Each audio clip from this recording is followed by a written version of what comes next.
Stephen Mansfield is the author of The Faith of George W. Bush, The Faith of the American Soldier, and other books. He's the founder of the Mansfield Group, a research and communications firm. Is Barack Obama a Christian? Now, this is a subject that has come up, and since I've written this book, I've had a lot of people questioning whether I'm a Christian, which was a new thought for me. But it seems to be an important issue for me to solve, since apparently I'm not going to be alive by the election, so I need to get all that worked out kind of theologically.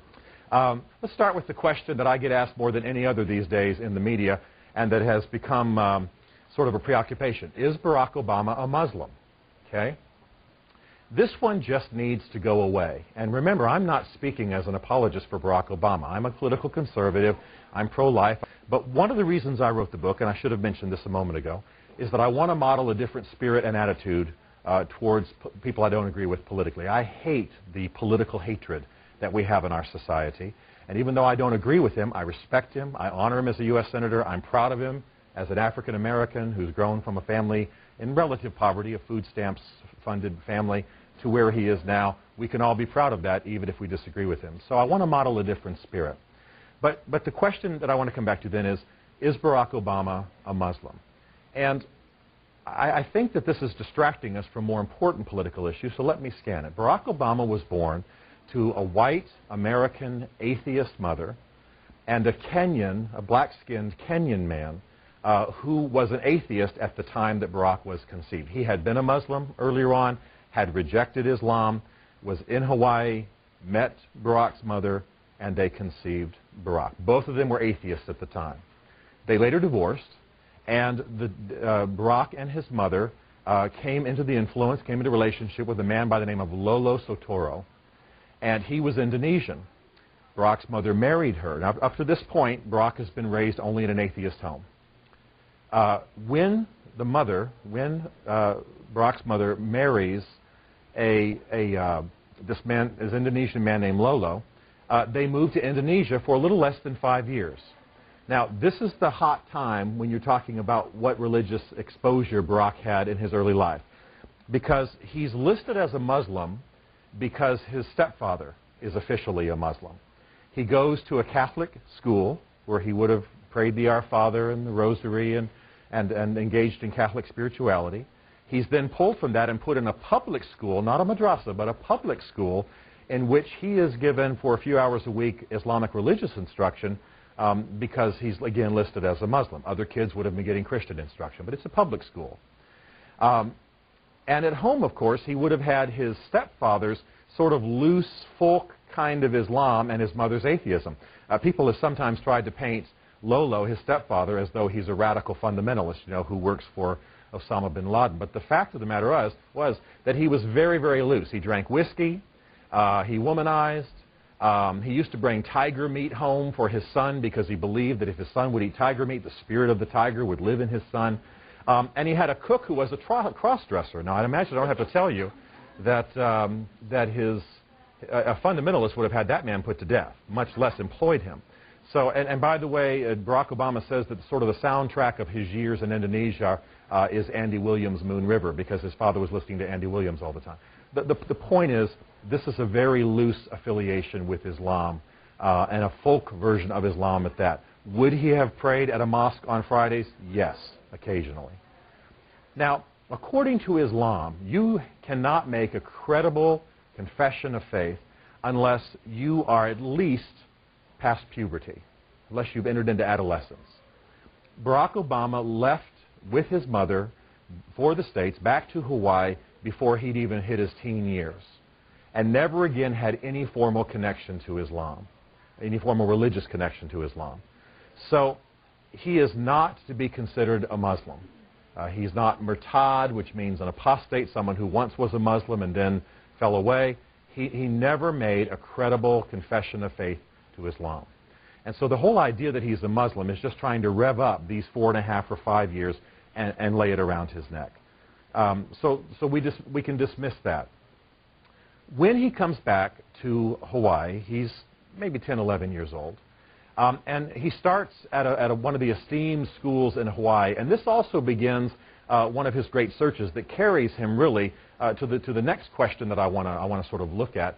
and that is his association with Trinity United Church of Christ in Jeremiah Wright. I'm moving quickly, but you understand you can bring these things back in questions if you'd like. Barack Obama's problem during his teen years and college years is that he is, as he said, a shadow moving between worlds. Is he black? Is he white? Is he atheist? Is he Christian? Where does he fit? What's his tribe? Where does he belong? This is the big gnawing theme of his life. Whether he's going to Occidental or he's going to Columbia, he doesn't have a place that he belongs. If he dates a white girl, is he betraying his black crowd? You understand what I'm saying? He's wrestling with this, and I think he portrays this beautifully in his several books. But as he finishes college, as he goes back to Chicago, as he is a community organizer in Chicago, he's living an atheist life. He's wrestling with God in some small ways. He is trying to do good in the world, for which he's to be commended. But he's obviously on the south side of Chicago, as you know. And some of his friends say, hey, you're trying to organize in a community that is largely African American and church-based.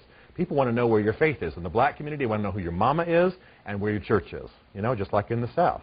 And his fellow community organizers said, you need to find yourself a church. Well, he began to scan around the different churches on the south side of Chicago and finally settled on Trinity United Church of Christ. Now, why would he go there?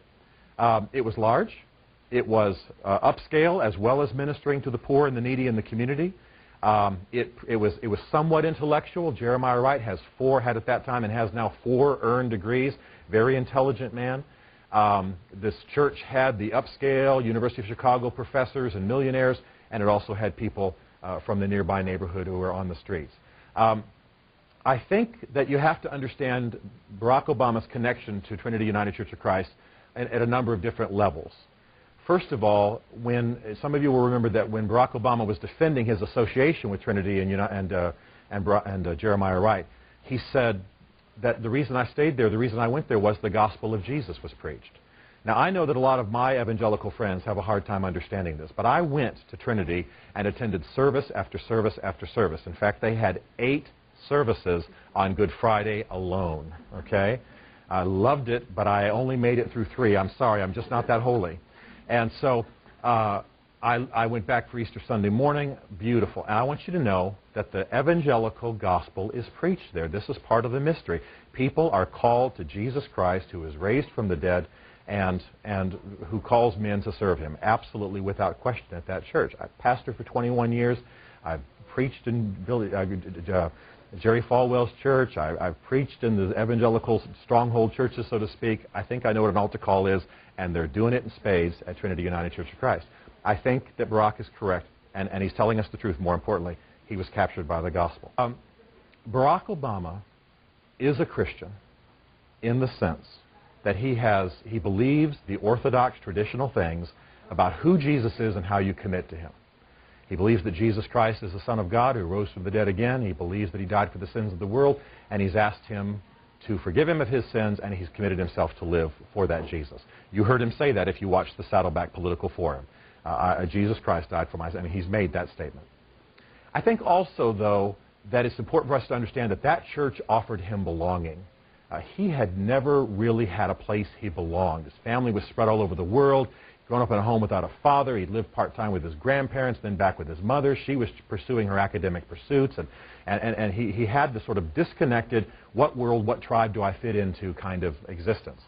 And I think when he went to Trinity, and I certainly can understand that, having been welcomed there so warmly, I think they gave him belonging. There were hugs from little old ladies, there were dinners, there were basketball games that gave him a try. They gave him a place to belong. And it also affirmed who he was as a son of Africa. I mean, if you know anything about Trinity, they're very Afrocentric. I mean, most of the people there are dressed in the colors of Africa. They're affirming an African-based gospel. You may not agree with it, but I want you to understand this is what drew him. Now, having sort of identified the church a little bit, which I, by the way, just in my limited experience, loved. I love hugs from little old ladies, and I was just besieged, and they welcomed me. Big white guy though I was, they didn't know who I was. I think I was the only white guy in several services, and I was absolutely welcome. So the only thing I can speak to for sure is what was preached and the fact that whites are welcomed with open arms, and I think that's a statement I need to make.